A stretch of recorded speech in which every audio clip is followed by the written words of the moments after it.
күрес, қазақша күрес,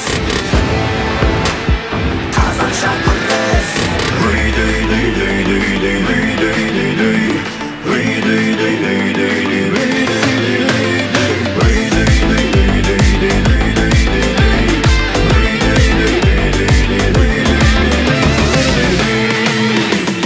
Жаурыны жерге тимеген, жауына басын үймеген, біз ұлылардың ұрпағы, ұлы даланы билеген.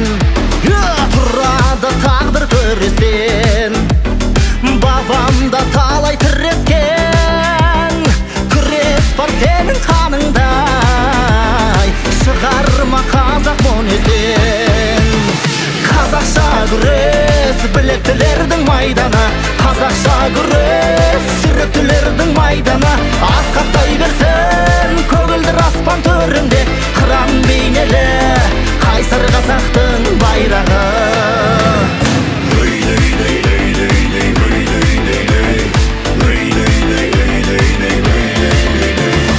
Аманаты бұл бабамның, ғаламаты бұл ғаламның, палуандары қазақтың, батыры бейбіт заманның. Қажымы қаннан аумаған, бабаның ізін жалғаған, боз аласының намысын, боз кілемдерде қорғаған. Қазақша күрес, білектілердің майданы, қазақша күрес, жүректілердің майданы. Асқақтай берсін көгілдір аспан төрінде, қыран бейнелі қайсар қазақтың байрағы. Қанеке, жіберменді, жіберме дейменді. Осылай, міне, ұста енді, жіберме, тарт өзіңі қарай, тарт дейін өзіңі, ішке шал, көтер, лақтыр, таза!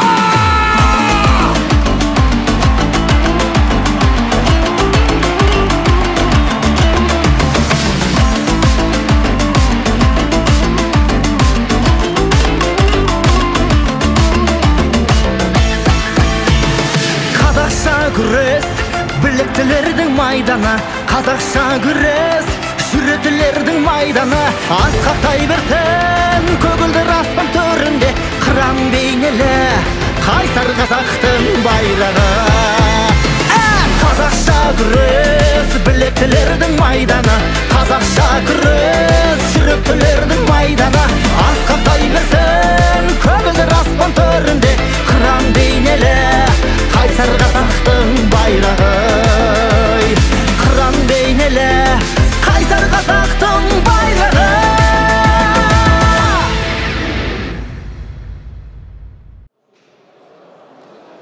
Қайырлы күн, құрметті қонақтары және жарысқа қатысушылар. Қызылқоға ауданының спортының дамуына үлес қосқан білікті бапкер Әжіғали Тұран Жалғасұлының 50 жас мерейтойына орай қазақ күресінде 40 жастан жоғары ардагер спортшылар арасындағы аудандық ашылған турнирдің ашылу салтанатына қош келдіңіздер.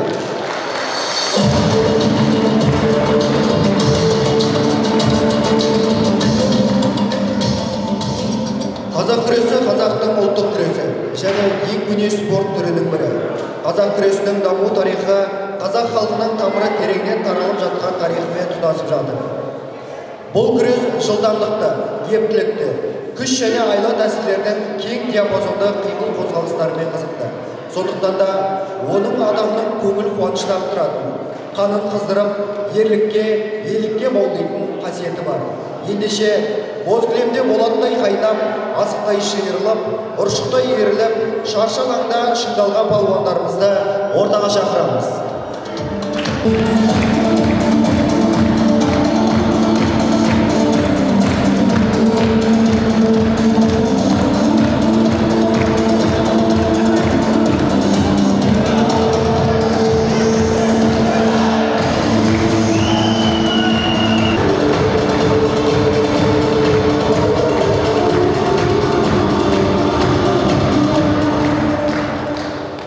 Әжіғали Тұран Жалғасұлы 1975 жылы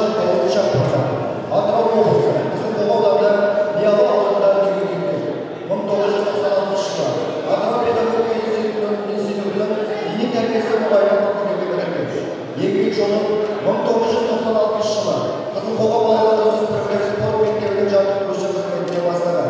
Кейін аталған мектепте оқу ісінің меңгерушісі болып қызмет атқарған.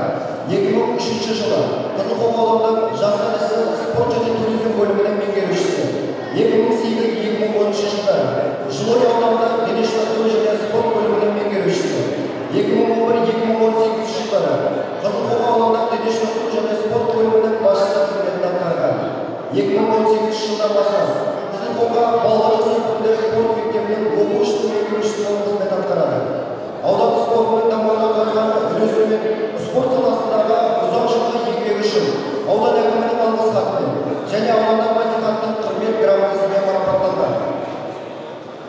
Үстел кеңесінен ауданның, облыстың бірнеше дүркін жеңімпазы Қызылқоға балалар жасөспірімдер спорт мектебінің жаттықтырушы қызметінде жүріп, көптеген жеңімпаз шәкірттер тәрбиелеп шығарған. Олардың қатарында Азамат Өтебаев, Асхат Теміров, Наурызбек Майлашев, Аманбек Арғып сияқты ауданымыздың ардагерлері бар.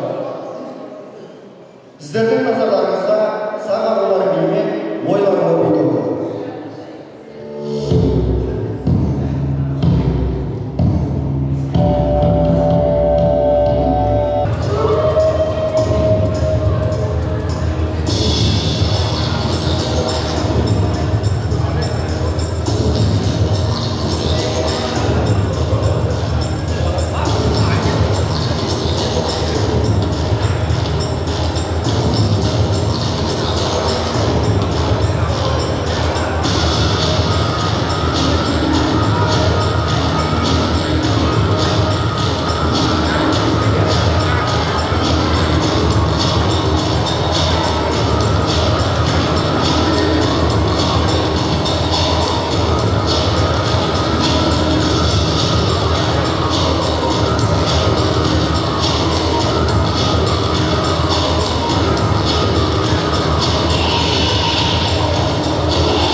Құрметті Тұрар Жалғасұлы, сізді мерейлі 50 жасыңызбен Қызылқоға ауданы әкімдігінің атынан шын жүректен құттықтаймын.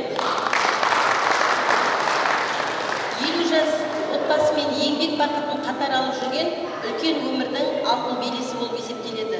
Бұл жолда сіз біраз жетістіктерге жеттіңіз. Осы жетістіктің бірі, ең елеулісі деп айтуға болады, сіздің шәкірттеріңіздің сіздің мерейлі жасыңызға ұйымдастырып жатырған осынау атаулы турнирі. Бұл өте үлкен сіз үшін мәртебе деп есептейміз. Осы салада елеулі қызмет етіп келе жатырсыз. Сіздің алдағы өмір жолыңызға, еңбегіңізге әлі де толағай табыстар тілейміз. Адам баласының ел үшін, ұрпақ үшін еткен еңбегі қашанда елеусіз қалмайды. Осыны ескере отырып, осы ауданның басшысы Әзімхан Қанат Қадыржанұлы сіздің атыңызға құттықтау хатын жіберді, жолдады. Қабыл алыңыз.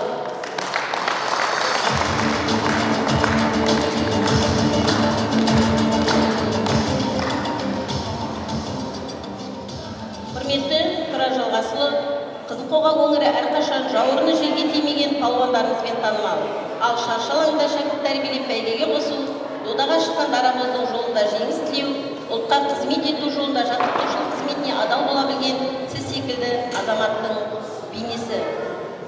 Алғашқы еңбек жолын Қызылқоға балалар жасөспірімдер спорт мектебінің жаттықтырушылық қызметінен бастаған сіздің күрескерлік қабілетіңіз бен тәлімгерлігіңіз арқылы боз кілемге атой салып, көк туымызды әлемдік деңгейге көкке көтерген Асхат Телманов, Наурызбек Майлашев, Аманбек Ару, Наурызбек Өтеуов, Дархан Сауғабаев секілді бір топ чемпиондар легі қалыптасты. Үлкен спорт сүрлеуіне түскен шәкірттеріңіз сіздің ақыл кеңесіңізге жүгіне отырып, жетістіктеріңізді еңсере алды. Осындай жасындай жарқылдап, спорт мақтаныштарының бағы жануына зор үлес қоса білген сіздің еселі еңбегіңізді аудан жұртшылығы зор мақтанышпен айталады. Осы сәтте сіздің ердің жас еліңізбен шын жүректен құттықтаймын. Мықты денсаулық, отбасыңызға амандық, шығармашылық, табыс тілеймін. Құрметпен аудан әкімі Әзімхан.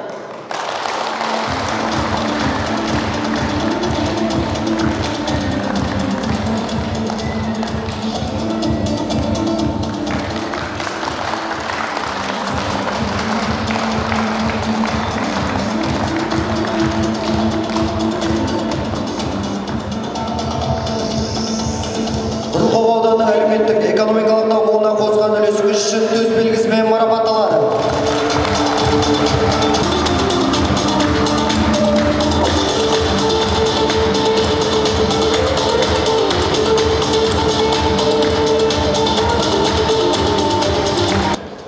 Сөз Қазақстан Республикасының еңбек сіңірген жаттықтырушысы Қызылқоға ауданының құрметті азаматы Сүлейменов Мәлік Екпінұлына беріледі.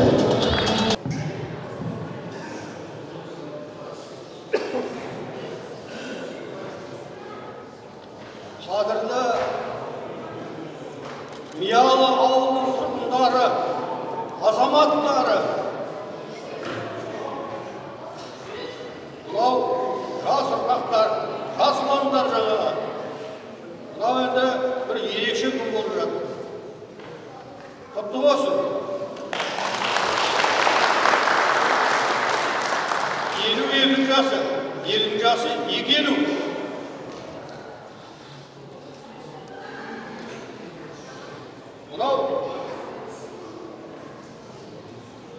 Тұрардың жасы құтты болсын.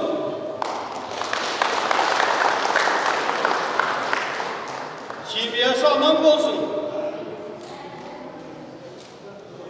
Жалғас ағамыз менен апамыз қызығын көріп жатыр.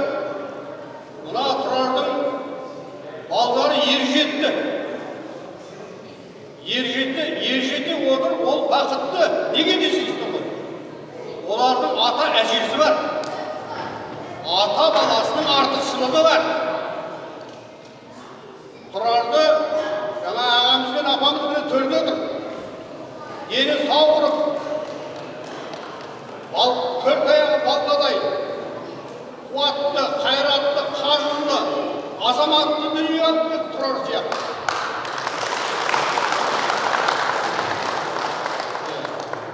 Еңбек жолын осымен бастады.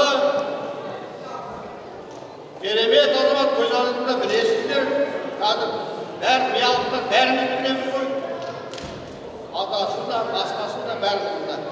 Ал енді бұл Тұрардың еңбек жолының алтын әріппен жазылған, жазуға болатын еңбек жолы. Бұл спорт мектебінің жаттықтырушы ұстазы болған уақыт. Ең алтын уақыт, алтын әріппен жазатын уақыт. Ең елеулі. Міне, ұядан не көрсең ұшқанда соны ілесің дейді. Бұны мен өте қатты риза болып отырмын. Неге дейсіздер ғой? Мына шәкірттеріне, міне шәкірттер, мұнан бәрі біздің шәкірттер. Мінеке Тұрардың шәкірттері, біздіктер әні, міне. Қазір Абдалдай азамат, Атырауда, көбісі Атыраудан келіп отыр. Мына азаматтар ауылда да, анда да, мында да жүрген, көз алдымызда жүрген. Абдалдай азаматтар, жастары 40-та келді, жігіт ағасындар. Соған атсалысып келіп отыр. Жасы 40-та, тек қана 40 жастарын жоғары қарай. Қазір өнер көрсеткелі келіп отыр. Біздің қазақы кеңдігіміз көрініп отыр бұл жерде. Қандай азаматтар тәрбиелеп естіздер, ағайындар? Қандай азамат тәрбиелеп отырсыздар? Керемет емес пе? Спорт деген бұл жауынгерлік өнер. Соның ішінде күрес өнері, жекпе-жек өнері. Ол институтта солай айтады, жекпе-жек өнері деп. Өледі осының барлығы. Мына балдарымыз бәрі де батыр елінің мықты азаматтары. Мына жастарға үлкен өнеге. Мына кішкентай мына балдарымыз мына сіздердің арттарыңыздан елдесіп келе жатыр. Сол сияқты сендердің дендері сау болсын, сендердің аман болсын. Сендер де ана жалғас ата сияқты ата болыңдар. Мына немере деген тәтті дейді. Өзінің баласына бермеген тәрбиені немересіне береді. Көрдіңіздер ме? Ұрпақтар сабақтастық осы. Қазақ халқы ең кең пейіл, адамгершілігі жоғары халық. Міне соны көрсетіп отырсыздар сіздер. Қазақтың кім екенін көрсетіп отырсыздар. Азаматтарын. Биыл да көрсеттіңіздер ғой. Бүкіл Қазақстанға. Сондықтан әрқашан дені сау болсын. Мына Тұрардың семьясы аман болсын. Ана қызымыз келіп отыр, жолдасы. Гүлдара. Енді ол семьяның нағыз жылуын түтін беріп отырған ең басты тұлға. Біз ол Гүлдараның папасын, мамасын көрдік. Қандай ғажап адамдар. Ол осы оқу бөлімін басқарды. Біздер ағалар үйінде бара беретінбіз. Әртүрлі жұмыстар береді. Сондай кеңпейіл адам болады. Тәкаппарлығы жоқ. Тәкаппар адам ең надан адам дейді. Тәкаппар адам ең надан адам. Сондықтан мына осы Гүлдарадай жары бар. Ана мамасы отыр. Мамасы мен жақсы білем. Ар жақ, бер жақ. Бізге қандай туыстығы бар, ар жағы қандай, мын жағы қандай. Біз осы қыз болғаным азаматымыз ғой. Апа, деніңіз сау бол. Осылай жүз жасаңыз.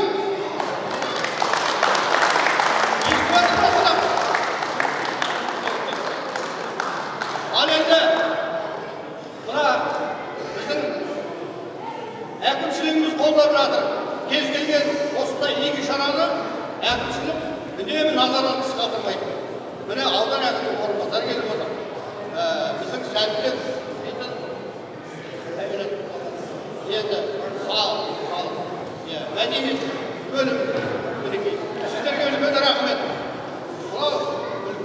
Бүкіл ұрпаққа өнеге болады.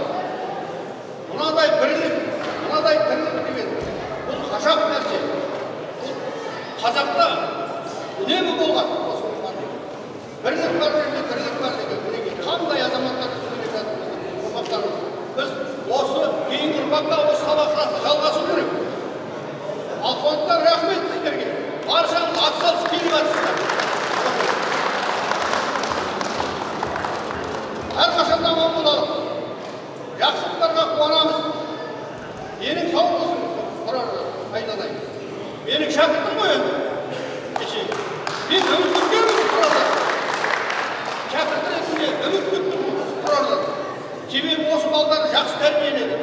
Иә, жатпай тұрмай. Осылай әрқашан аман болайық.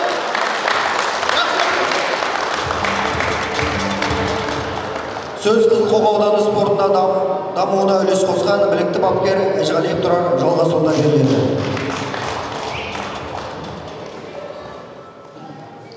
Ал енді құрметті менің шәкірттерім осы мен 50-ге толады дегеннен бастап шапқылап ұйымдастырып жүрген осы шараны азамат жігіттерге барлығымызға да өз атымнан, Себеннің атынан алғысымды айтамын. Біріншіден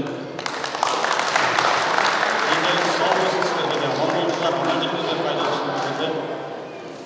Тек осылай мәртебеде болыңдар, жоғары мәртебеде. Енді мына ағай айтты ғой, 2000 жылдарда сол осы ағайдың бастарында, ол кезде ағайына жас жігіт осы көп мынандай бір толқын шықты күрескерлердің, қазақ күресінің, соның ішінде мына миялдың өте бір көптеген қазір көздері отыр, мына ағай айта кетті ғой, көптеген осы Қызылқоғаның спортын, күресін бүткіл Қазақстанға танытқан, әлемге танытқан спортшыларымыз шықты. Оның бәрі де мына айтқан төгілген тердің арқасы келетін нәрсе жұмыспен. Сондықтан барлығымызға да тағы да рахмет айтып қояды, ағайымызға да рахмет. Есмет ағайымыз да бар. Маған сол мезгілде жұмыс жасаған қатысушылар жақсы поколение өсті деп ойлаймын бәріңізге де. Енді жарысқа сәттілік тілеймін шәкірттерге.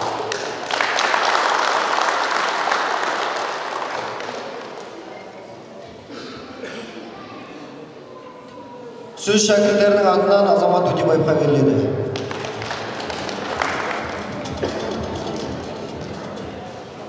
Ассалаумағалейкум баршаңызға. Құрметті спортшы қауым, бүгінде Тұрар ағайымыздың Қызылқоға миялда өтіп жатқан ашық турниріне қош келдіңіздер. Бұл жерде енді біздер ауылда жоқ болғасын сезінеміз. Қызылқоғаны қазақтың қаймағы бұзылмаған, өзіміздің мақтаныш тұтатын еліміз. Соның ішінде Қызылқоға десе палуандарды көз алдына елестететін еліміз, сонымен мақтанамыз. Бұл жерде Мәлик ағайымыз бастаған, Есмет ағайымыз бар, Тұрар ағайымыз бар. Баршаңызға біріншіден көп рахмет айтамыз шәкірттердің атынан. Ұстаз ұлт тәрбиешісі ғой. Біздер керемет барлығымыз бірдей үлкен додада күреспесек те белгілі бір дәрежеде күресті. Одан басқа ең бастысы біздерді адам ретінде қалыптасуға жігер беріп, тәрбиелеріңізді көріп өстік. Сол үшін рахмет сізге. Енді ағай мерейлі жасыңыз құтты болсын. Сіздерді өзіңізде айтып жатсыз, жас болдым деп. Біздер мектеп кезінде осы біз енді өзімді таныстырып 82 жылғы осы Риалда сол шәкірттеріңіздің ең үлкені біздер. Бізден кейінгі күрес осы соңғы 94 жылға дейін сіз басқа салаға ауысқанша үлкен әлемде орнын қойған алтын әріппен жазатын шәкірттер тәрбиелеп шықтыңыз. Енді оны атын айтпай-ақ қойып, Асқат бар, Наурызбек бар, Стомғат бар, көптеген жігіттеріміз бар осы арада. Сонымен біз мақтанамыз. Сізге көп рахмет. Мына шара, шәкірттердің шарасы, сізге алғыс айту шарасы. Және де осы келер ұрпаққа осындай ұстаздарымызды сыйлау, ұстаздың алдында өзімізді әрқашан кіші болып көріну бір тәрбиелік шара деп қабылдаңыздар. Енді толқықта тұрмыз, көптен ауылға да келген жоқпыз. Оның үстінде ағайларымызды көріп тұрып, біздер бала болдық бұл кезде. Мектептің алдында, мектепте жүргенде әрбір шарада балдарды көргенде есімізге түсіп тұр, показательныйға көрсетіп шақыратын біздерді. Сол мектептен сұрап алғанда мәз болып жүрдік шыны керек. Бұл енді университетте жүргенде жалпы өмірімізде бізге үлкен пайдасын әкелді. Енді қазіргі мына келіп тұрған шәкірттеріңіз алыстан, енді басы Алматы, Астанадан, Атыраудан барлығы сіздің осы мерейтойыңызды құттықтап осы шараға атсалысайын деп келіп тұрған. Бізде ағаларымыз бар, замандастарымыз бар, елдеріміз бар, барлығы Мария айтқандай осы шараға атсалысып жатыр. Сіздерге сәттілік тілейміз. Жақсы күрес болсын. Енді сізге осы рахмет ретінде қазақ жалғыз атын сойып береді дейді ғой. Сондықтан сізге ең бастысы құрмет ретінде осы шәкірттердің атынан шапанымызды жабамыз.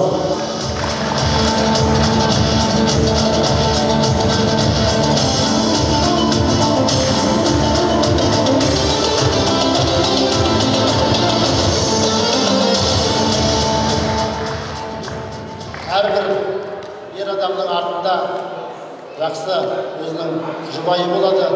Біздің ағайымызды құрметтеп, ұрпағын өрбітіп, жақсы тәрбие берген ол да ұстаз Гүлдара жеңгемізді ортаға шақырамыз.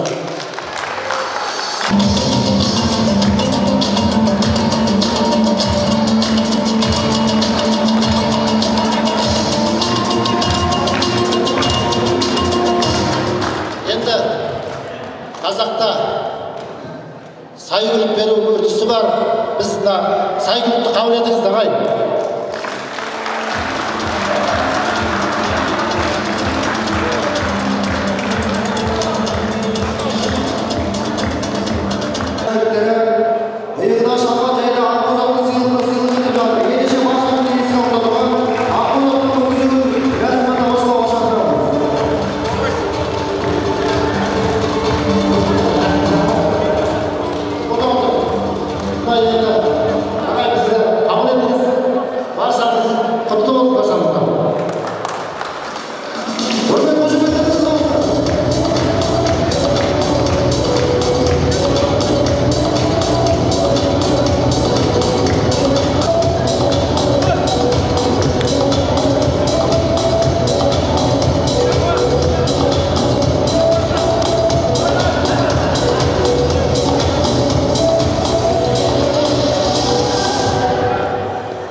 Ағайларымыз қандай құрметке де лайықты, азғандай өзіміздің сайгүлігімізді мінгізіп жатыр. Одан басқа енді жеңге екеуміз маған ағалым бар, айбет деңіздер, жеңге деп сөйлеп жатыр. Шетелге барып отырасыз ба? Енді өзіңіздің отбасыңызбен шешер деп миллион теңге сыйақымыз бар. Шәкірттер атынан.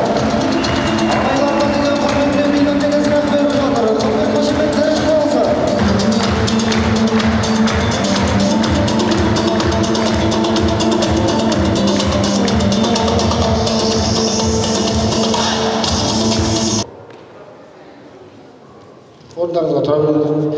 Рахмет сізге. Енді бұл жерде спорт бізде өте контактный спорт. Біздерге тек қана ағайларымыз емес қызмет қылатын бұл жерде. Біздің спорт мектепте жүргенде Мәрзия апайымыз бар еді. Бір жерімізден травма алсақ, сипалап, уқалап беретін, біздің тазалығымызды ұйымдастырған, әрдайым осы жарыста күш-жігер беріп, барлығымызға бір сондай бізге ыстық болып кеткен апайымыз бар еді. Қазір енді ол кісі басқа жақта қалаға кетіп қалған екен. Соған байланысты сол кісіге алғыс хатымыз бар. Құрметті Марзия Тасанқызы, сізге ілтипатыңызды білдіре отырып, өз ісіңізге деген кіршіксіз адалдығыңызға, қапысыз қызметіңізге, жас палуандарға деген жанашырлық пен пейіліңізге айрықша алғыс айтамыз. Мектептің тазалығы мен жайлылығы үшін жаныңызды салатын еңбекқорлығыңыз жығылған палуанды жылы сөзіңізбен демеп, аялы алақаныңызбен жәрдем беруге асығатын мейірбандығыңыз белдесулерде жан тәнімен жанкүйер болатын тілектестігіңіз Миялы мектебінен түлеп ұшқан әр палуанға қымбат естелік. Сізге ризашылығымызды білдіре отырып, ұзақ өмір, сергек көңіл, отбасыңызға амандық тілейміз. Лайым еңбегіңіз еленіп, құрметке бөлене беріңіз. Миялы күрес мектебінің түлектері Миялы 2020 жыл. Және апайымызға 20 мың теңге сыйақы.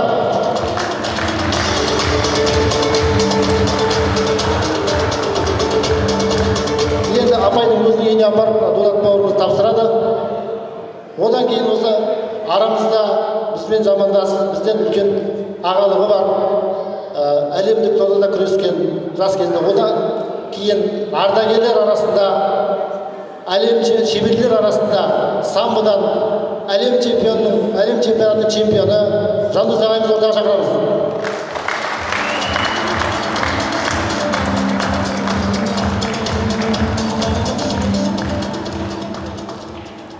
Сізге көп рахмет. Артымыздан өсіп келе жатқан ұрпаққа үлкен үлгі болып, қай уақытта да өзіңіздің спорттық шеберлігіңізді көрсетіп, шәкірт тәрбиелеп, ұлтқа үлес қосып жатқаныңыз үшін алғыс айтамыз. Және де ақшалай сыйлығымыз бар, 50 мың теңге.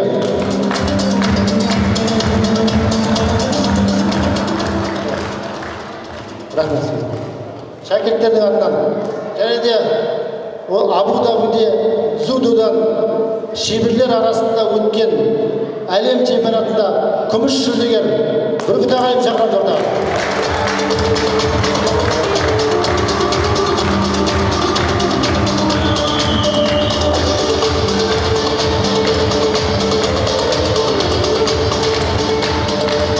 Бәкесізге көп рахмет. Ағайларымыздың ізге ісін жалғастырып, ұрпақ тәрбиелеп жатсыздар. Ұстаз, ұлт тәрбиешісі осындай еңбегіңіз еленіп жүре берсін. Сізге де ақшалай сыйлық шәкірттердің атынан 50 мың теңге.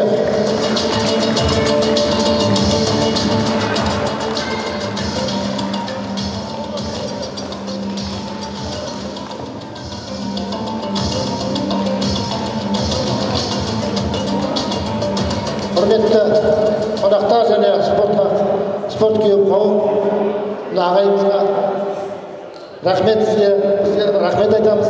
Және деніңізге саулық, отбасыңызға амандық тілейміз. Ұрпақ қызын көріп, аман-есен жүре беріңіз. Рахмет сізге.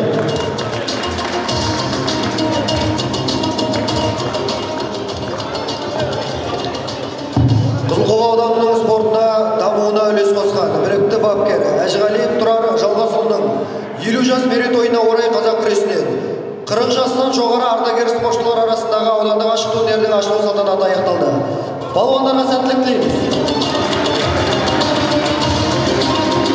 Балуандар жермен өз жерден болады дейді. Алғашқы болып Ағашин Қуан ағамыз шақырамыз, 58 жаста. Қошеметтеп отырайық, көрермендер.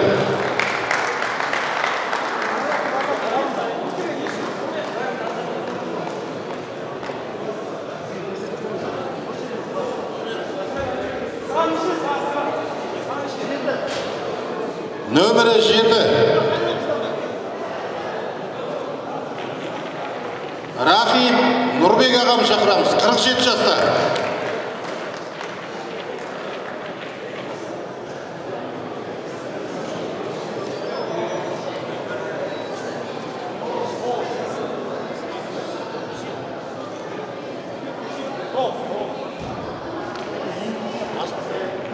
Нөмірі 9 Көлбеков Жандарбек ағамыз, 44 жаста.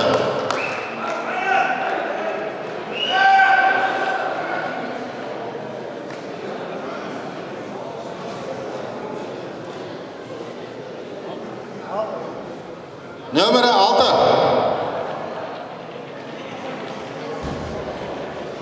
Қазбеков Қуаныш, 40 жаста.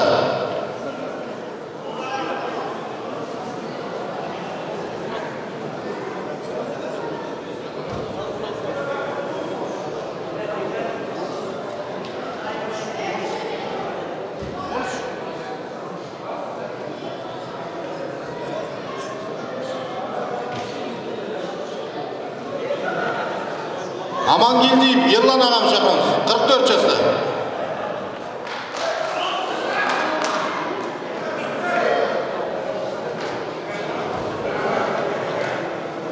Нөмірі 4. Қазиев Есболат. 40 жаста, Жангелдин округы.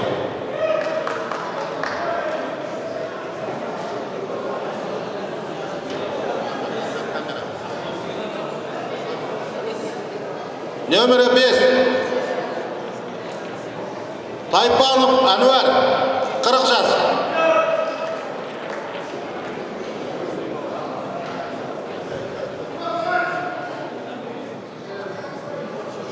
Нөмірі 3. Айтқалиев Асылбек. 41 жас.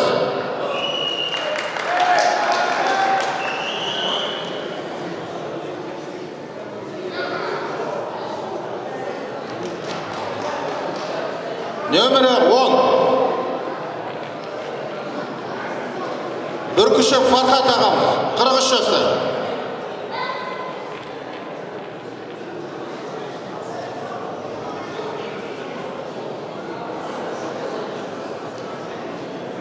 Нөмірі 12.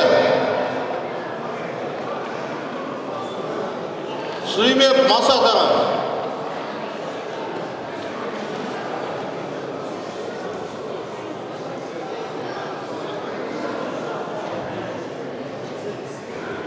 Нөмірі 8. Құрекеш Бекжан. 42 жас.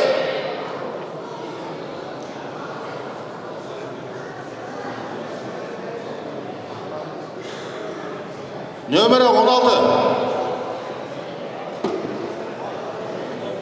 Сауытов Азитова.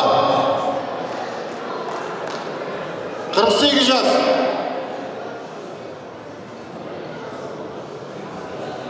Нөмірі 14.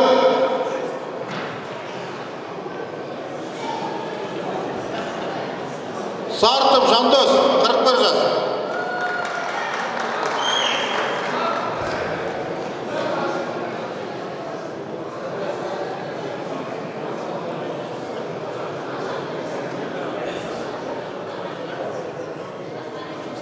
Нөмірі 1. Нұрышев Жәңгірхан. 41 жас.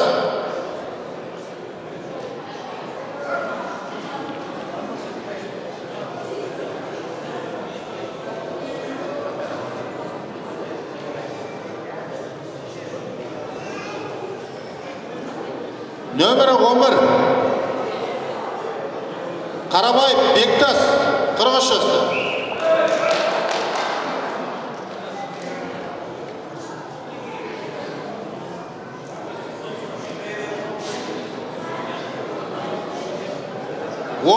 Нөмірі. Рашбаев Медет. 41 жас.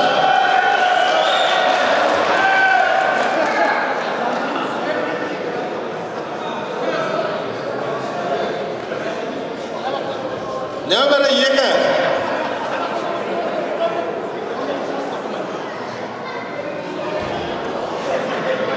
Палуандар қыздырудың бөлмесіне бар, дайындаламыз.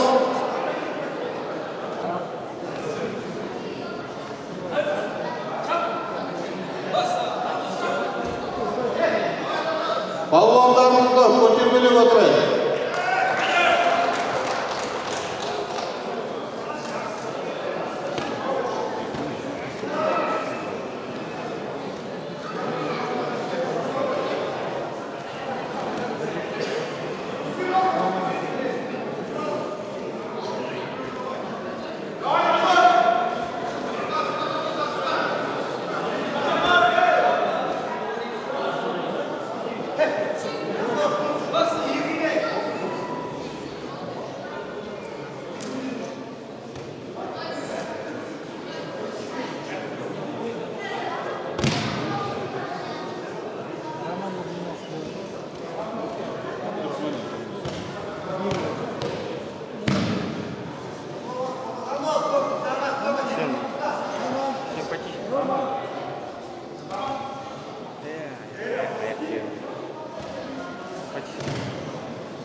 Балуандардың ұпай саны тең.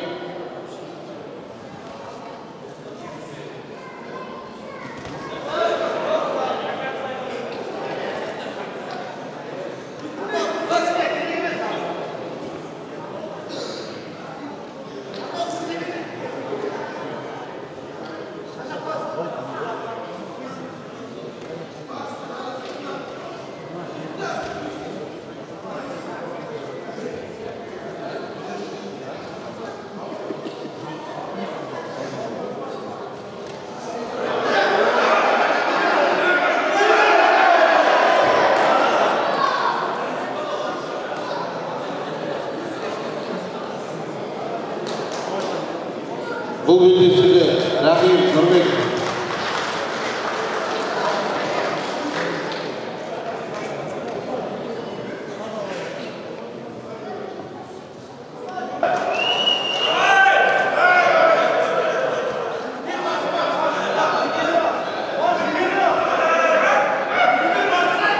Патичка вер.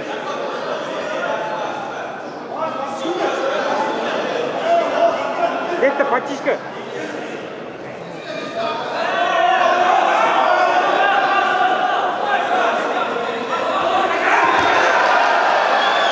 жартылай жеңіс қызметте балуандар.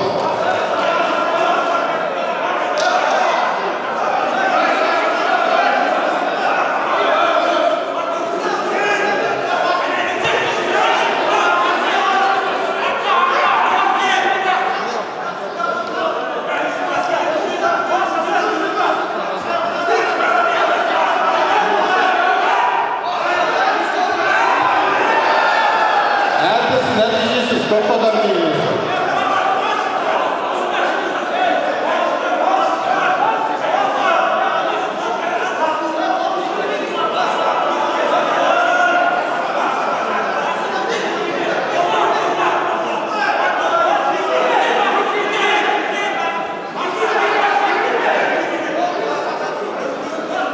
Тоқтат.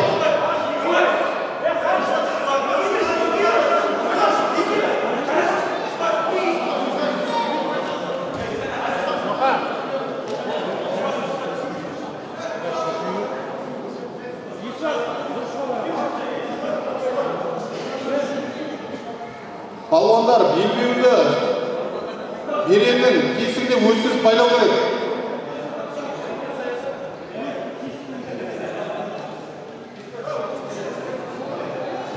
Қызыл белдікте балуан жартылай жеңіс ұпайымен алда келе жатыр.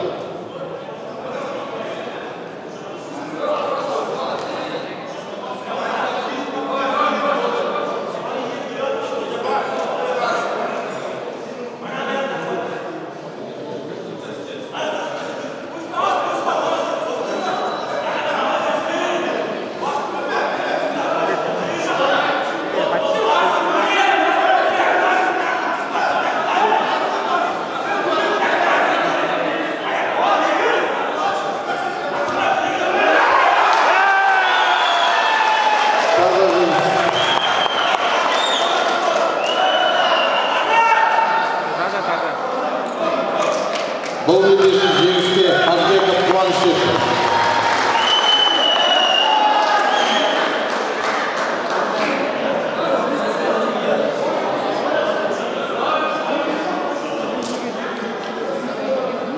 Тайпанов Әнуар Нұрышев Жәңгірхан дайындалып отырады. Ағашев Қуан Қарабаев Бектас.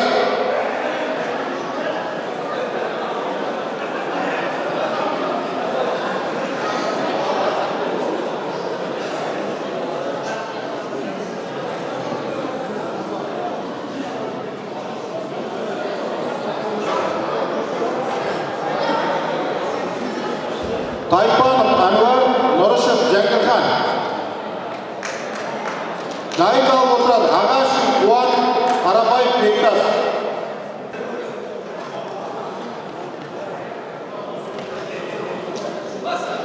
Балуандар 21 жылдан кейін кездесіп жатыр.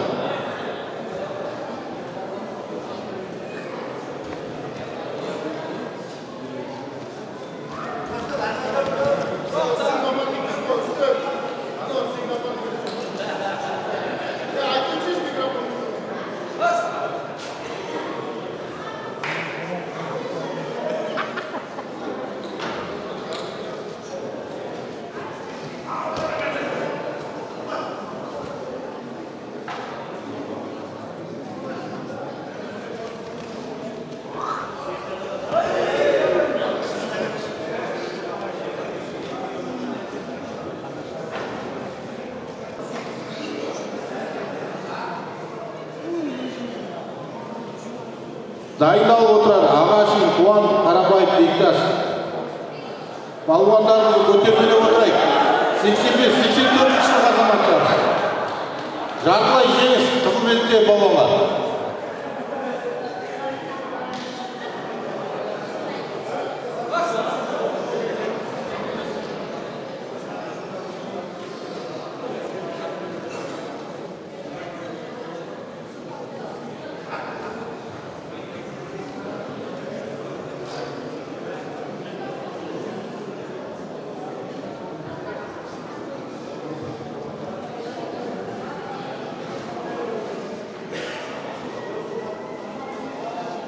Қызыл белгіде балуан жартылай жеңіс ұпайымен алда келеді.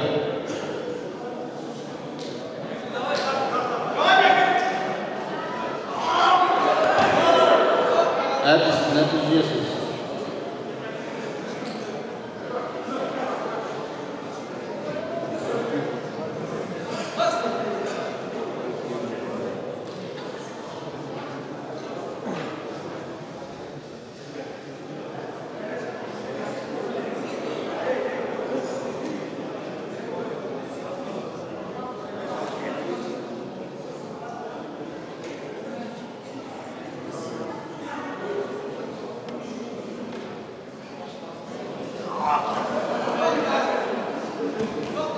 Тоқтатамыз.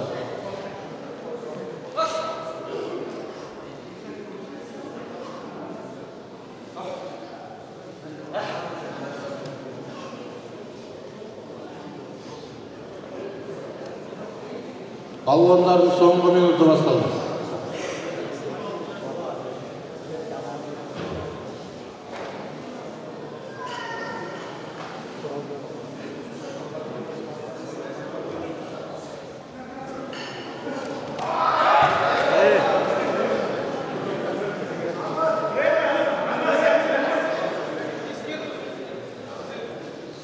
Қазақ күресі ережесіне сай емес зерделеп жасаған үшін қызыл белгіде балуанға алғашқы ескерту.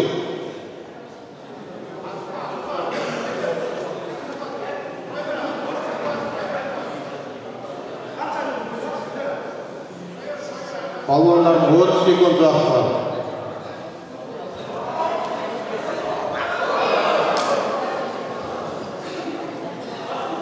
Таза жеңіс. Бұл белдесуде жеңіске Тайпанов Әнуар жетті. Балуандарымыз көтермелеп отырайық, көрермендер.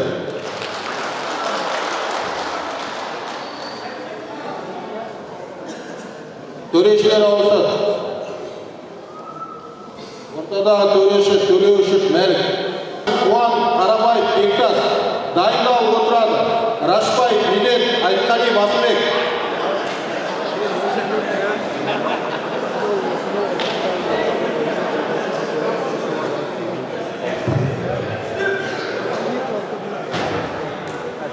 Ағашин, Қуан, Қарабаев, Бектас дайындалып отырады. Рашбаев, Медет, Айтқали, Басыбек. Балуандарымызды көтермелеп отырайық. Ағашин, Қуан, қызыл белгіде балуан. Осы жарысымыздың ең үлкен, жасы үлкен балуанымыз.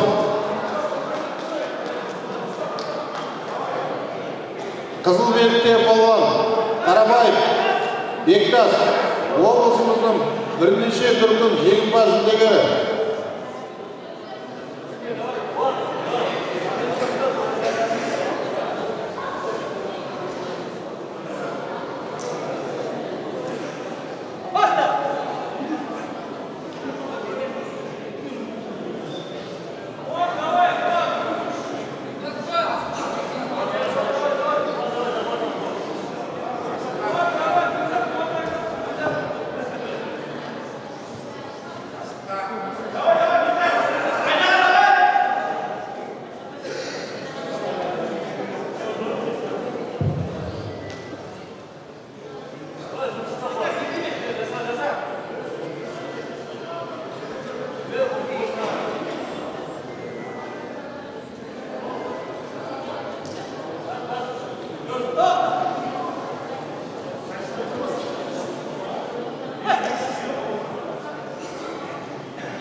Дайындалып отырады. Рашбаев Медет, Айтқалиев Асылбек.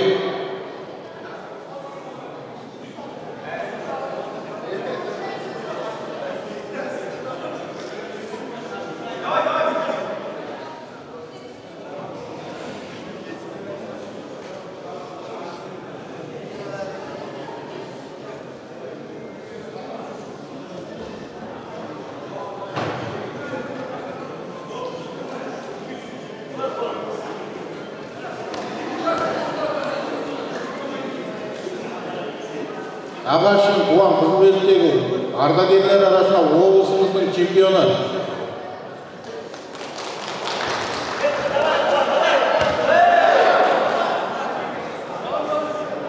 Көкпеңдегі Жамбас ұпай.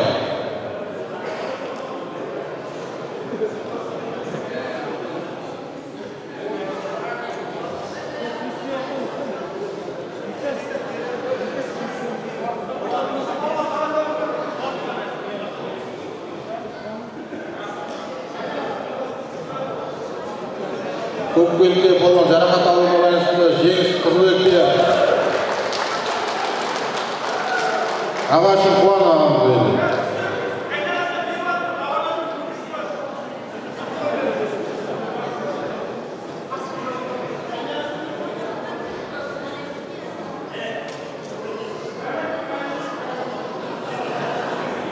Кілемге шақырылады Рашбаев Медет, Айтқалиев Асылбек. Дайындалып отырады Көлбек Жандарбек Сауытов Әзидолла. Қызылбекте болған Рашбаев Медет. Неше түрдің жеңімпазы.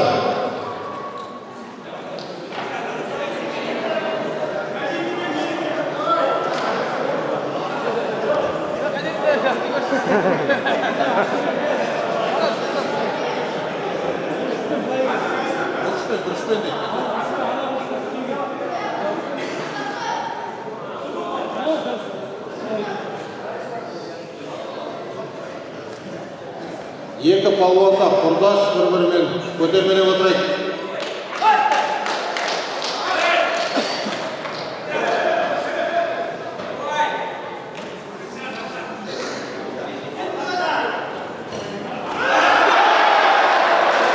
Жартылай жеңіс Көкпеңде палуандар.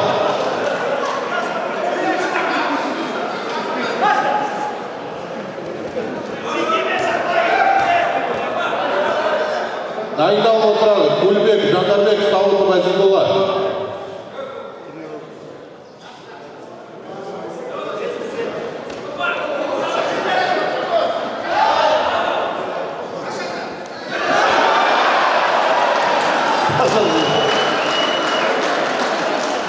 Бұл белдесу жеңіске Айтқалиев Асылбек жетті.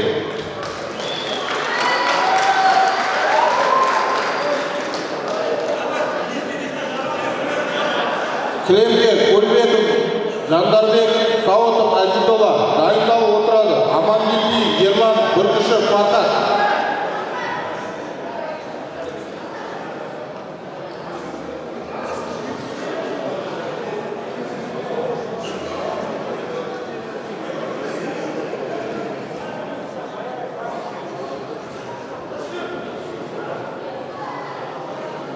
Көлбеков Жандарбек Қызылбекте палуан. Көкпеңдегі Сауытов Әзидолла.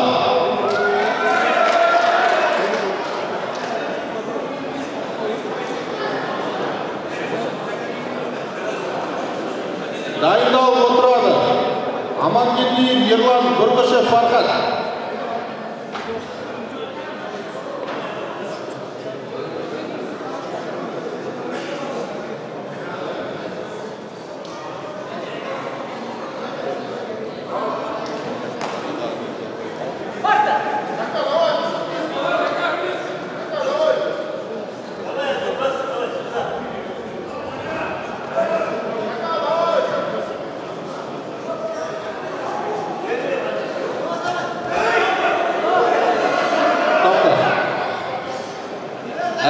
нәтижесіз тоқтаудан дейміз. Қазақ күресі ережесінде тізерлеп жасалған әдіс есептелмейді. Балуандарымызды көтермелеп отырайық.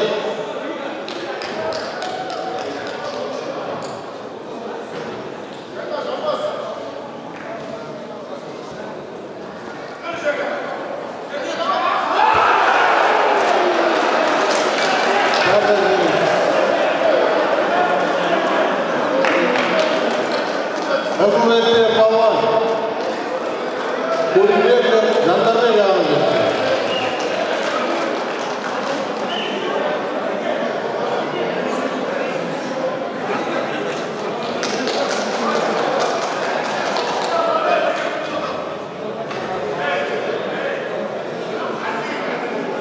Кілемге шақырылады Қызылетте палуан Амангелдиев Ерлан, Көкпекте палуан Бүркішев Фархат, дайындалып отырады Сүлейменов Масат, Күрекеш Бекжан.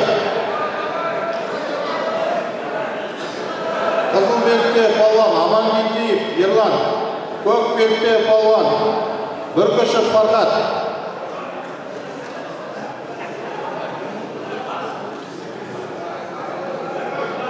Дайындалып отырады Сүлейменов Масат, Күрекеш Бекжан.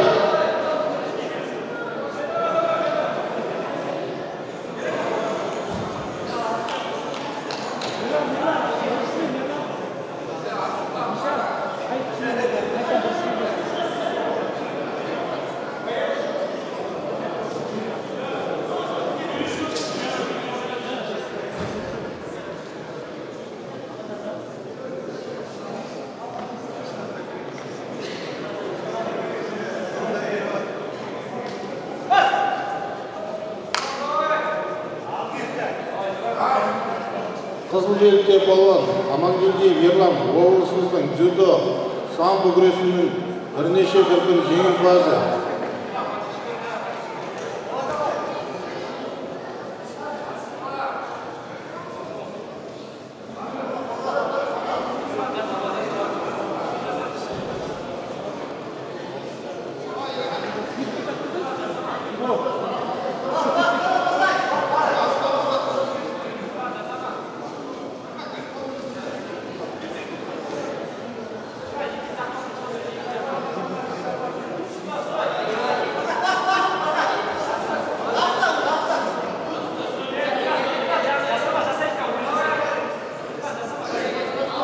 Дайындалып отырады Сүлейменов Қуаныш, Күрекеш Бекжан.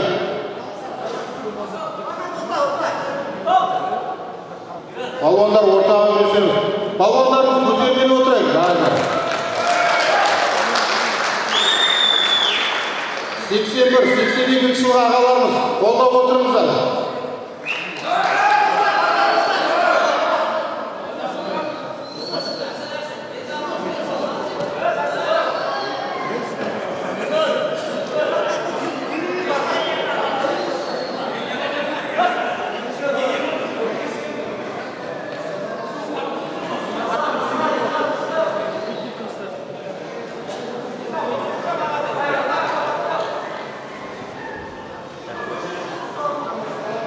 Балуандарымыз опайсар дейін.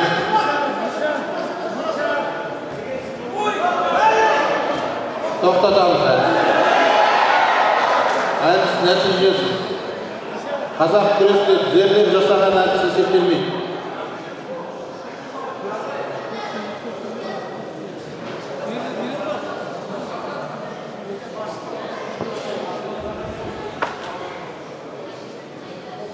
Дайындалып отырады Сүлейменов Масат, Күрекеш Бекжан.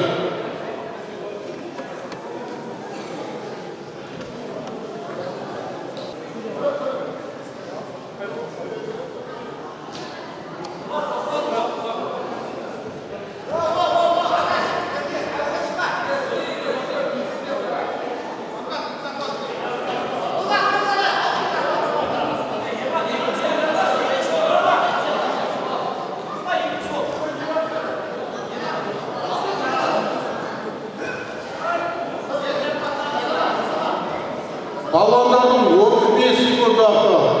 Опайсан тең.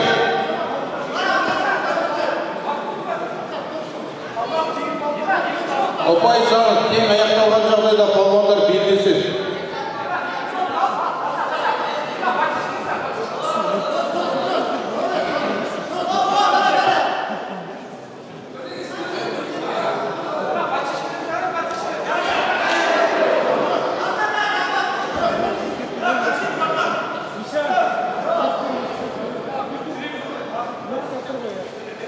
Көк белдікте палуанға алғашқы ескерту.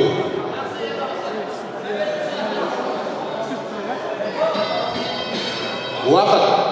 Палуандардың ұпай саны тең. Белдесу. 1 минут уақыт беріледі. 1 минутта жеңімпаз анықталмаса, салмақ өлшеу арқылы анықтаймыз.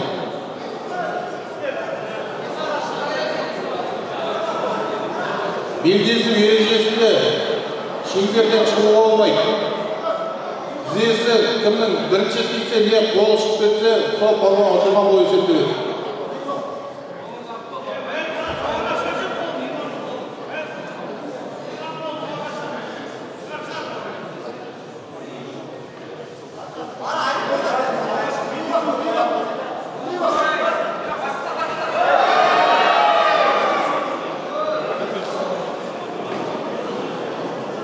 Бұл белдесуде жеңіске Амангелдиев Ерлан жетті.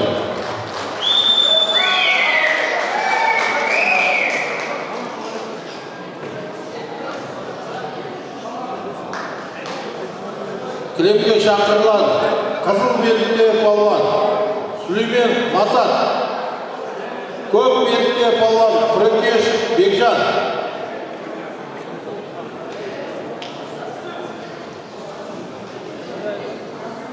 Сүлеймен Масат, қызыл белдікте, көк белдікте Күрекеш Бекжан.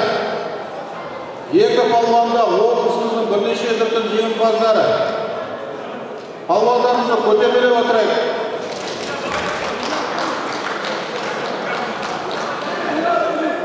Сүлеймен Масат ағамыз ардагер спортшы.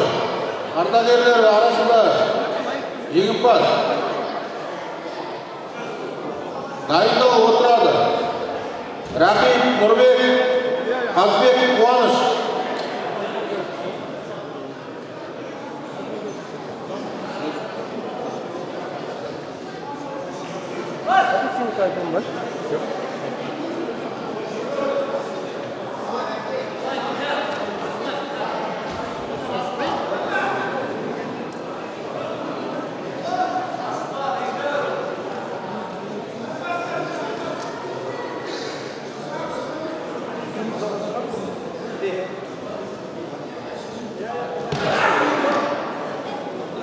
Әдіс нәтижесі.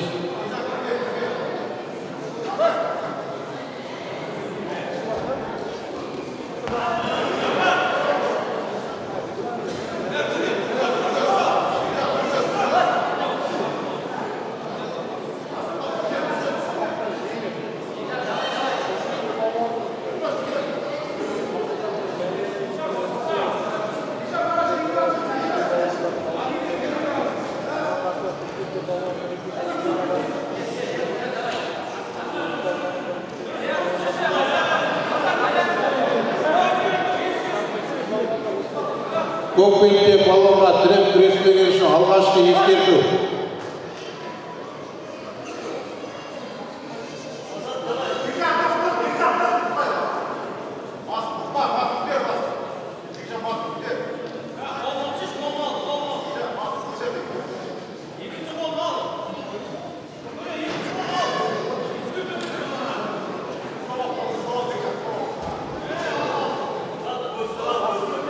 Сүлеймен Масат ағамыз Тұрар ағайымыздың құрдасы.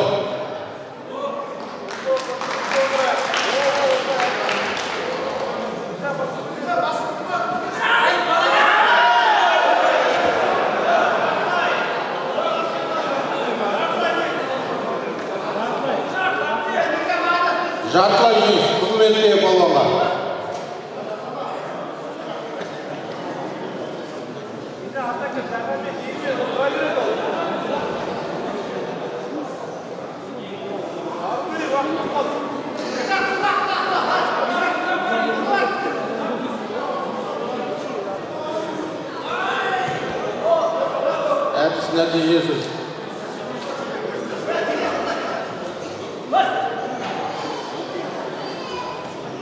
Дайындалып отырады. Рахим, Нұрбек, Қазбек, Қуаныш.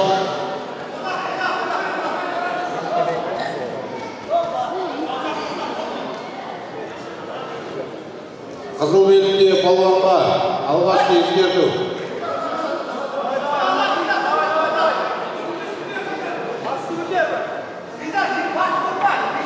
Палуандардың соңғы минуты жүріп жатыр. Қызыл белгіде палуан жартылай жеңіс ұпайымен алда келеді.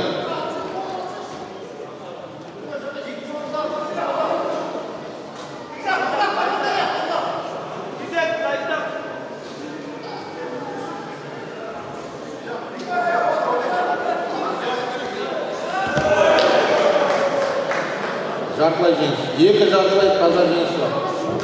Бұл белдесу жеңіске Сүлеймен Масат ағамыз.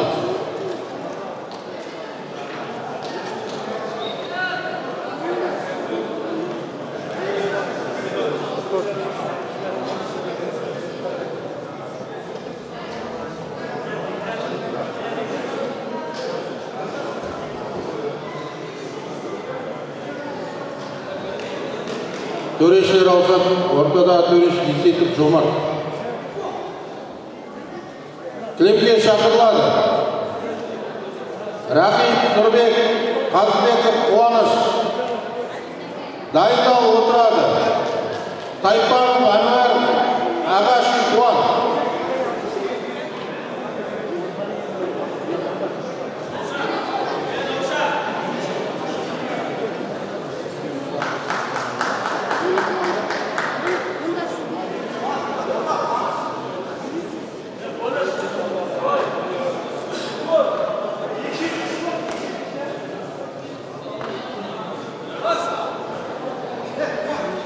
Қызыл белгідегі Рахим, Нұрбек ағамыз.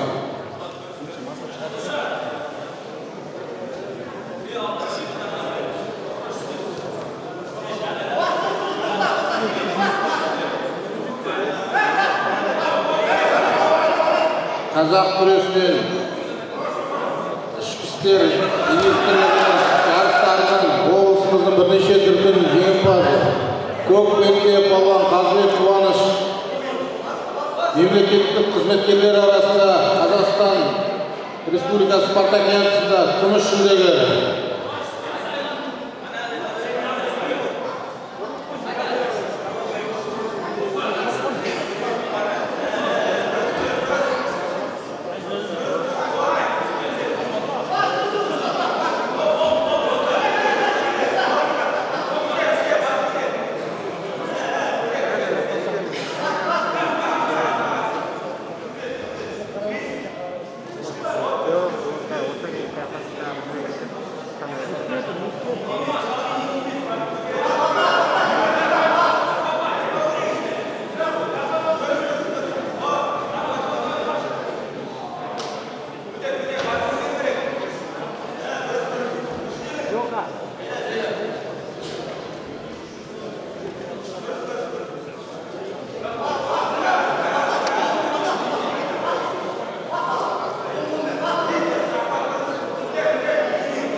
Қызыл белгідегі палуанға алғашқы ескерту.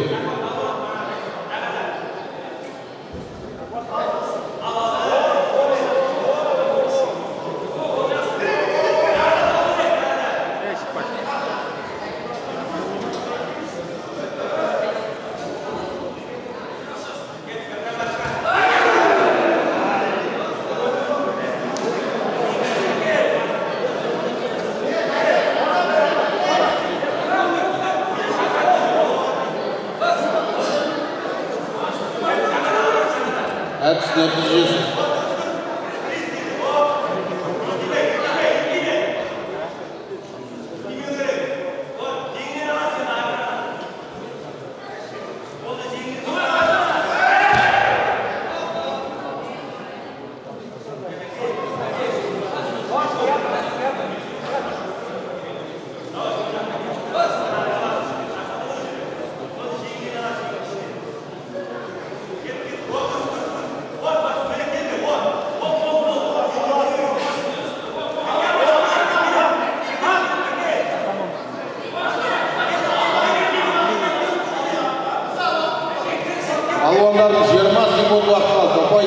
балуандар.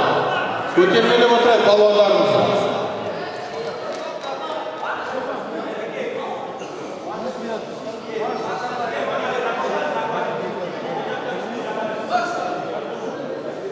Балуандарының 10 секунд уақыты.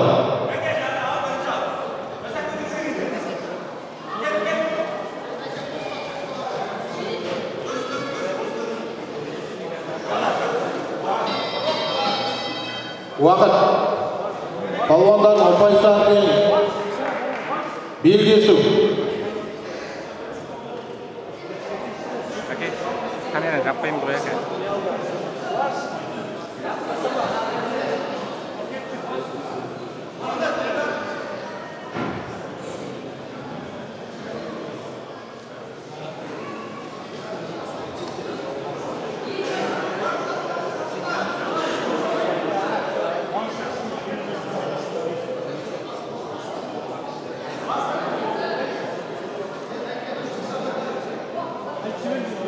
Балуандар, ортаға өздеріңіз.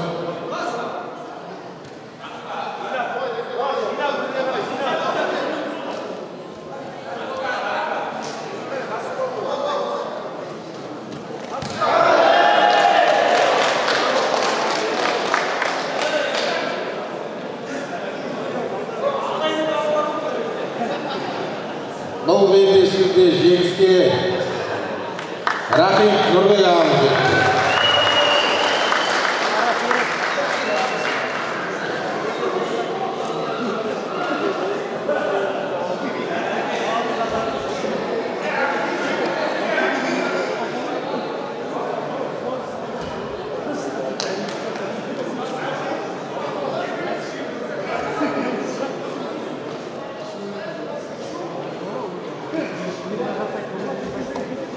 Кілемге шақырылады.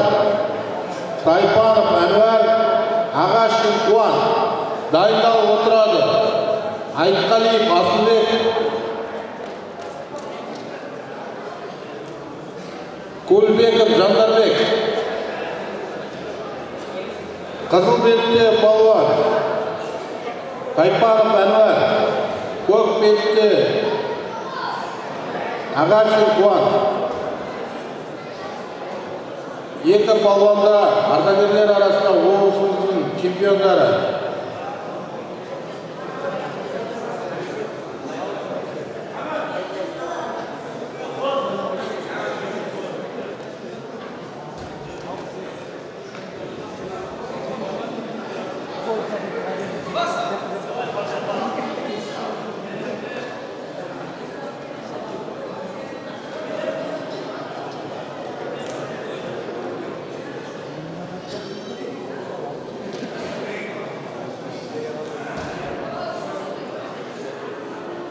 Көк белтте балуан Ағашкин Қуан ағамыз 28 жаста. Көтермелеп отырайық.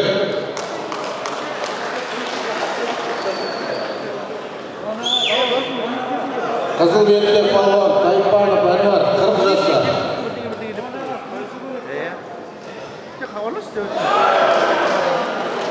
Таза жеңіс. Бұл белдесуде жеңіске Тайпанов Әнуар жетті.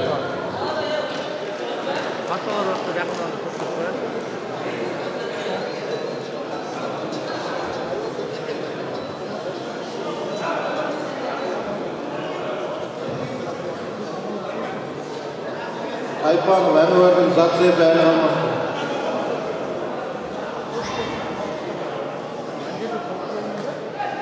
Кілемге шақырылады.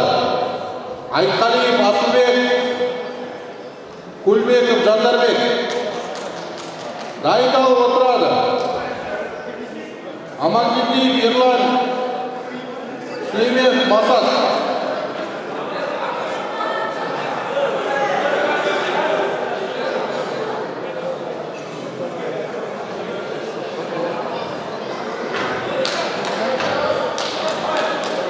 Балуандарымызды көтермелеп отырайық.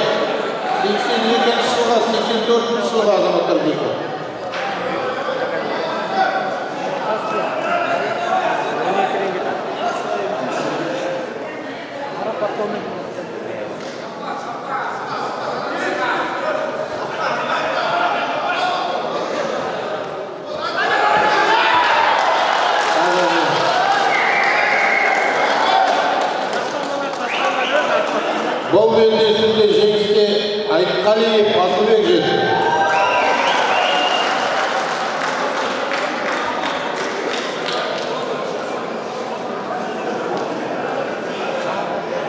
Айтқалиев Асылбек, қызыл белгіде палуан.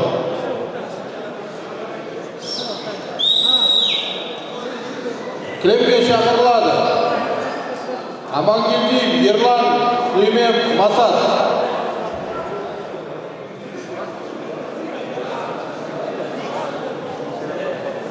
Қызыл белгіде палуан. Амангелдиев Ерлан. Көк белгіде палуан Сүлеймен Масат. Дайындалып отырады.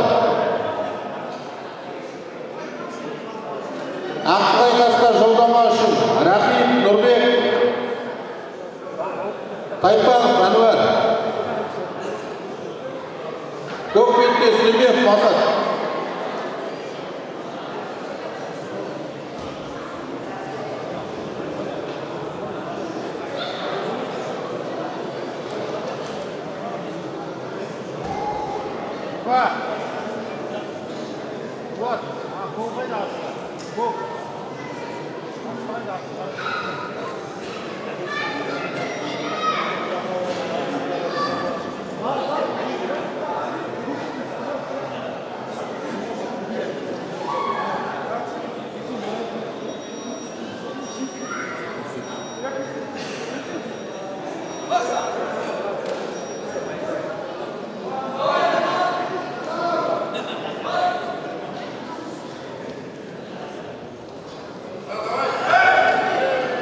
Тоқта.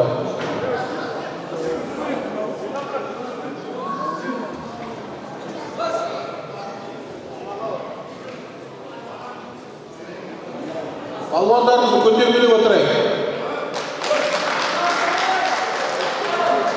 Екі палуандар облысымыздың бірнеше түрден жеңімпаз жүлдегерлері. Дзюдо, қазақ күресі, самбо күрестерінен облысымыздың жеңімпаз жүлдегерлері.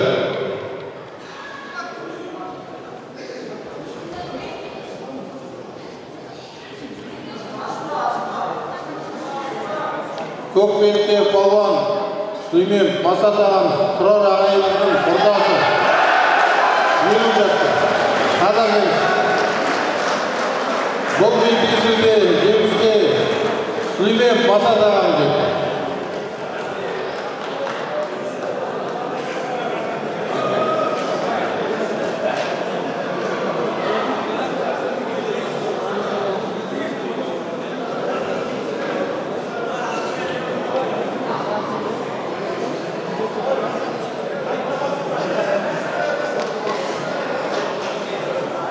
Палуандарға 5 минут үзіліс, дайын болғанша ақтық айқасқа жолдамашы жарысымызды бастаймыз.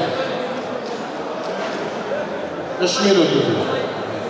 Ақтық айқасқа жолдамашы Рахим Нұрбек, Тайпанов Әнуар. Тайпанов Әнуар дайындалып отырады. Айтқалиев Асылбек, Сүлеймен Масат. Қызыл белгіде палуан Рахим Нұрбек. Көк белгіде палуан Тайпанов Әнуар.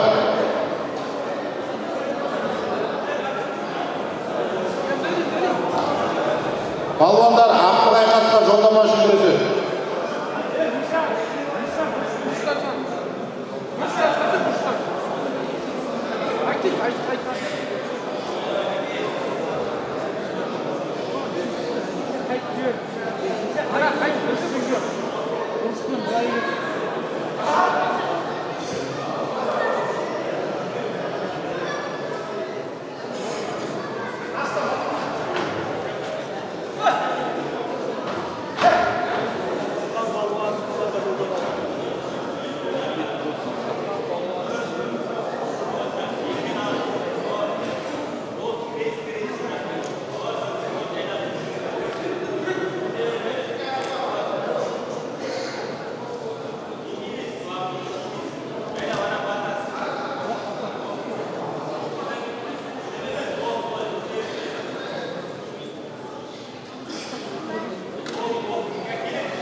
Балуандардың 30 секунд уақыты бар.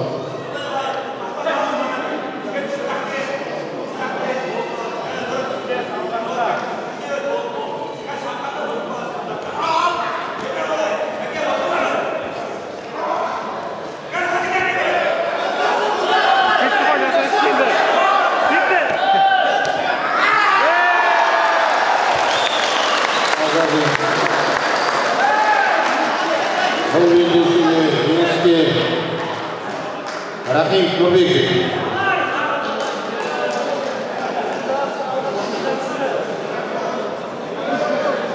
Нақты байқасқа жолдама.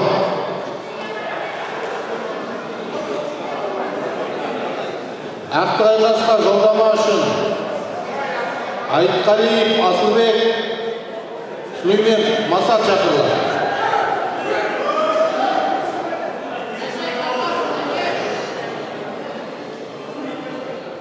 Айтқалиев Асылбек, Сүлеймен Масат шақырылады. Нақты байқасқа жолдама үшін.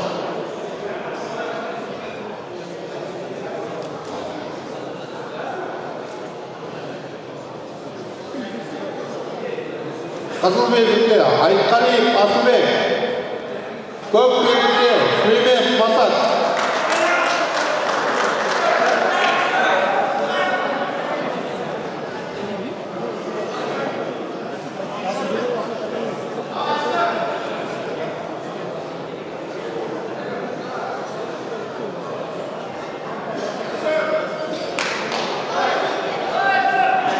Балуандар ақын айқасқа жолдама үшін күреседі.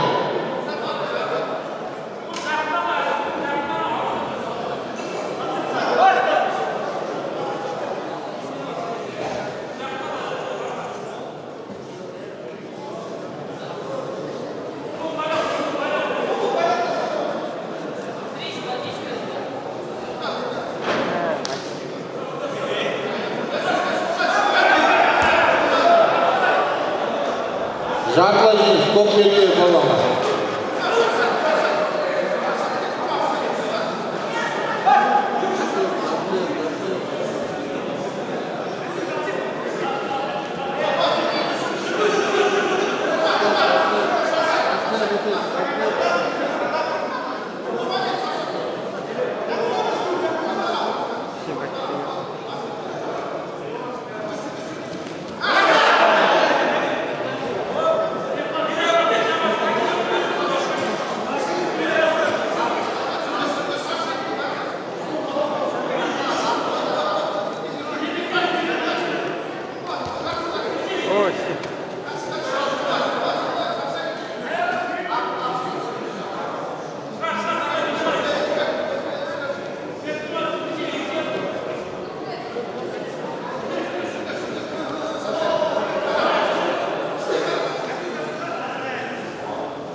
Екі балуанға да ескерту алғаш.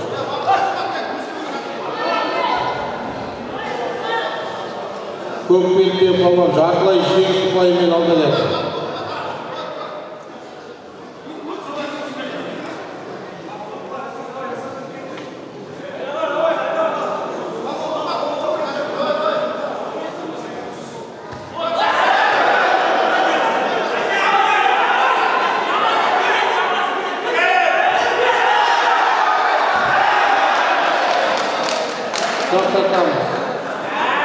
Екі жарты таза жеңіске.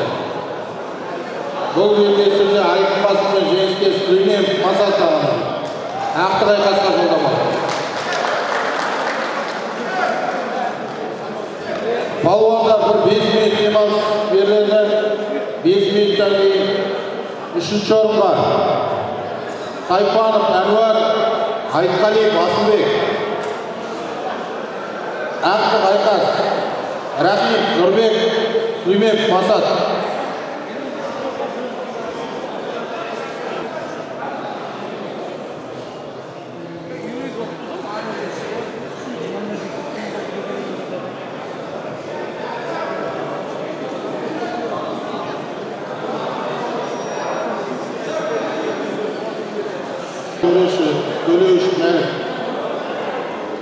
Әжғали Тұрар Жалмасұлының 50 жас мерейтойына орай қазақ күресінен 40 жастан жоғары ардагер спортшылар арасында аудандық ашық турнирінің финалдық белдесулерін бастаймыз. 3-ші орынға Тайпанов Әнуар қызыл белдікте, көк белдікте Айтқалиев Асылбек,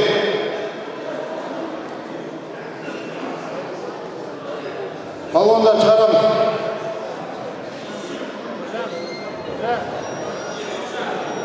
Шақырш палуандар.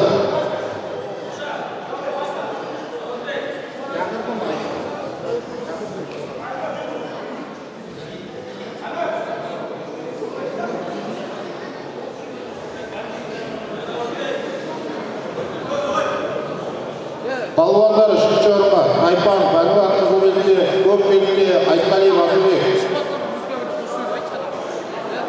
Екі палуанда облысымыздың бірнеше дүркін жеңімпаз жүлдегерлері. Қызыл белдікте Тайпанов Әнуар, көк белдікте Айтқалиев Асылбек.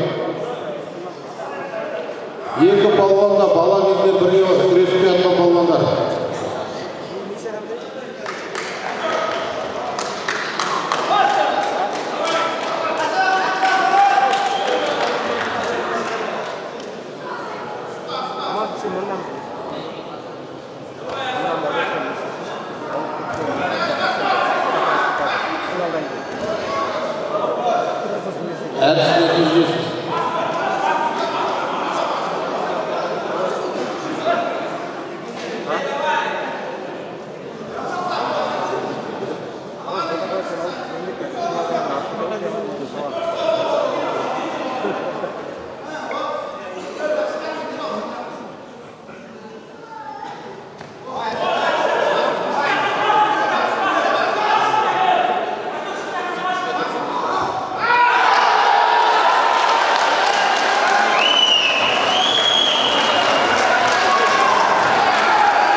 Марапаттау рәсіміне дайындаламыз.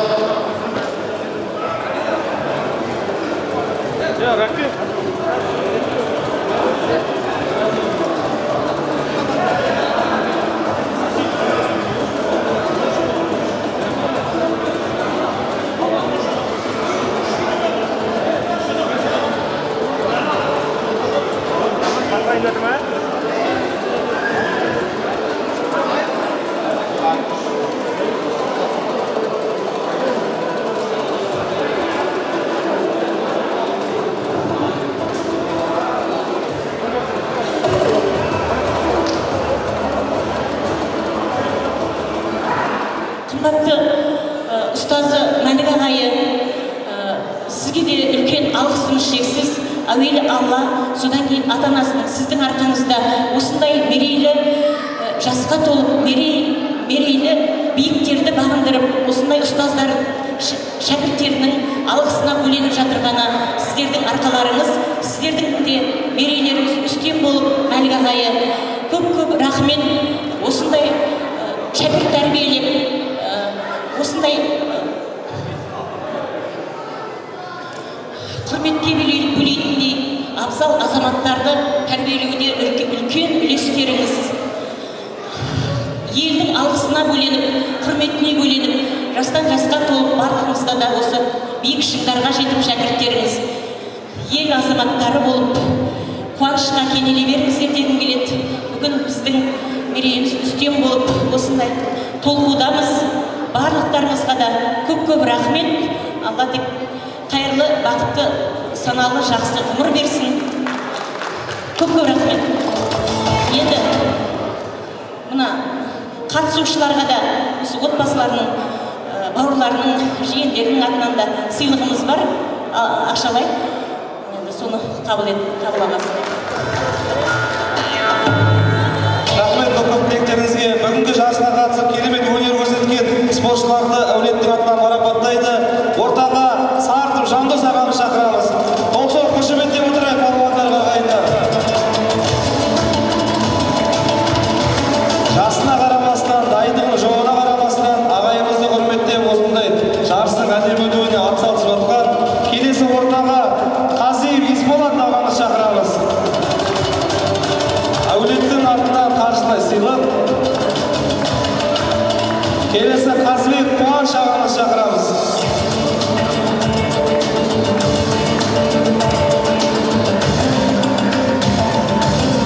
Бүгінгі жарыста кереметтей өнер көрсетіп, жүлдеге бір қадам жетпей қалған Тайпанов Ануар ағамыз шақырамыз.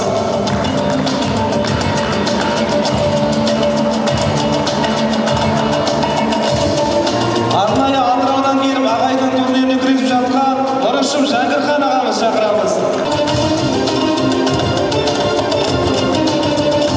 Өзі қазақ күресімен тұрақты айналыспаса да, қазақ күресіне үлес қосып, жасының үлкендігіне қарамай, бүгінгі жарыстың ең үлкен палуан атанған Ағаши Қуан ағамыз шақырамыз. Қол-соқ қошеметтеп қояйық, ағайындар.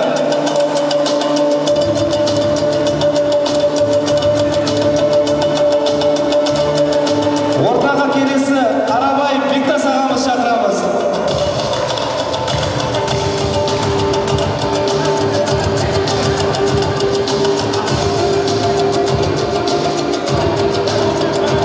Жақсы өнер көрсеткен Рашбай Медет ағамыз шақырамыз.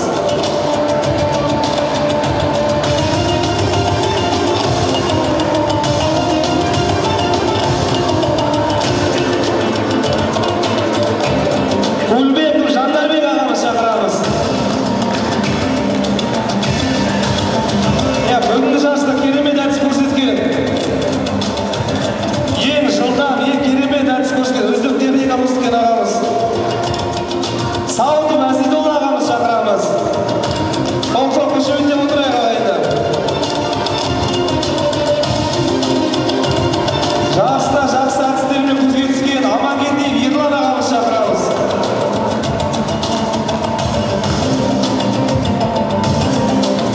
Ағайымыздың жарысына арнайы Атыраудан келіп бақ сынап атқан Бүркіші Фархат ағамыз шақырамыз.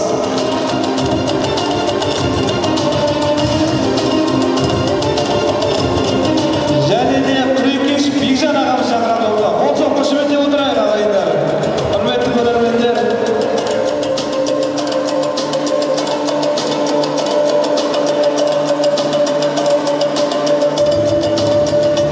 Сіздерге көп рахмет. Ұйымдастырушылардан алғыс айтамыз сіздерге. Мұндай қызға көрермендер. Және де осы жерде бүгінгі жарыстың ең үлкен, жасына қарамай, жастармен бірге күресіп жатқан ең үлкен палуаны Ағаши Қуан ағамызға арнайы сыйлық беру үшін ортаға Жолдасбек Асылбек ағамыз шақырамыз. Қол-соқ қошеметтеп отырайық. Көрермендер арасына шығып өзі ұсынып жатыр. Ассалаумағалейкум ағайын. Бәріңізді бүгінгі тамақ күтіп отырмын. Тұрар күнінің осылай 50 жасына 7 мерейтойы құтты болсын. Шебер арасында алған турнир деп жатыр. Жігіттерге рахмет. Айтып жатқан шәкірттерімізге көп рахмет, алғысымызды білдіреміз. Осы жерде мен үлкен ағамыз қуанағым бар. Саған сол бір жандығым бар. Қарарымды дүз жасып, ешқандай қартамызды үстірағым болсын басқа нейді. Ой, рахмет ағамыз, рахмет. Қазақ күресін жанашырлар болып жүре беріңіздер. Бұйырса, жарысымыздың марапаттау рәсімін бастаймыз. Қызылорда ауданы спортын дамытуға зор үлес қосқан білікті бапкер Әжіғали Тұрар Жалғасұлының 50 жас мерейтойына арналған қазақ күресінен шеберлер арасындағы аудандық турнирде жүлделі 3-ші орын жеңіп алған Айтқалиев Азбек марапатталады. Марапатты жүргізетін Қызылорда балалар жасөспірім спорт мектебінің директоры Меңдіғали Болатбек ағайымызды және де осы балуандардың жаттықтырушысы болған Қуанай Қызмет ағайымыз орынға шақырамыз. Қол-соқ қошеметтеп қойып.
білікті бапкер Әжіғали Тұрар Жалғасұлының 50 жас мерейтойына арналған қазақ күресінен шеберлер арасында аудандық турнирде жүлделі 1-ші орын жеңіп алып тең балуан атанған Сүлеймен Басат ағамызды шақырамыз.